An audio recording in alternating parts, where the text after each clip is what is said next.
L'Association de la sclérose en plaques de Saint-Hyacinthe-Acton a récemment souligné 4 décennies d'existence sous le thème « 40 ans d'entraide, 40 ans de présence ».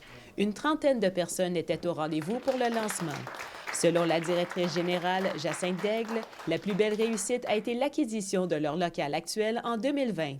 On a saisi une occasion qui nous a permis de pouvoir déménager dans nos locaux et pouvoir donner tous nos services dans un lieu accessible et de toujours faire évoluer, bien sûr, ces services-là en fonction des besoins. Ça crée un lien d'appartenance et on sort quand même, on va quand même à l'extérieur. On a plein de beaux partenariats avec différents événements qu'on fait au courant de l'année.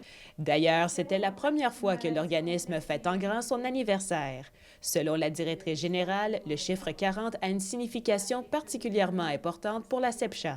Il y a encore des gens qui jugent les gens qui ont le diagnostic de par leur démarche, de par leur élocution aussi. Et ça amène des conséquences importantes, souvent autour de 40 ans. Et c'est souvent là que le diagnostic apparaît. Donc, ça a un lien aussi avec le 40e pour qu'on le souligne. Là, c'est souvent à cet âge-là où les gens viennent nous voir. Tout au long de l'année 2026, la CEPCHA organise des activités festives et informatives pour souligner son 40e anniversaire. On organise pour la première fois un panel.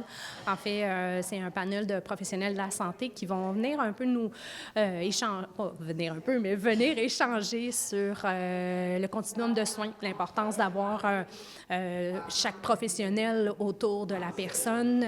Et pour clore l'année, on va avoir un gros gala reconnaissance. On fait toujours un gala reconnaissance pour nos bénévoles aux 2 ans. On a plus de 100 bénévoles à l'organisme, donc on aura un gala reconnaissance, mais aussi de tous nos bâtisseurs, ceux qui ont permis de nous rendre où on est rendu. Donc, on aura un hommage également avec une conférence qui sera offerte grand public. De plus, des activités habituelles comme le kilomètre de l'espoir ainsi que le souper de l'espoir vont toujours avoir lieu. Jacinthe Daigle, qui est impliquée à la CEPCHA depuis environ 30 ans, dont 23 ans en tant que directrice générale, est fière des initiatives qui se sont développées au fil du temps. On a réalisé plein de beaux projets et on continue de faire évoluer nos ressources, de les améliorer, d'être plus à la pointe de la technologie aussi, d'informer de mieux en mieux aussi nos membres et de mieux les accompagner à travers ce que fait vivre la maladie. Je pense qu'on peut se dire mission accomplie. On réussit bien et toujours de mieux en mieux. J'ai une belle équipe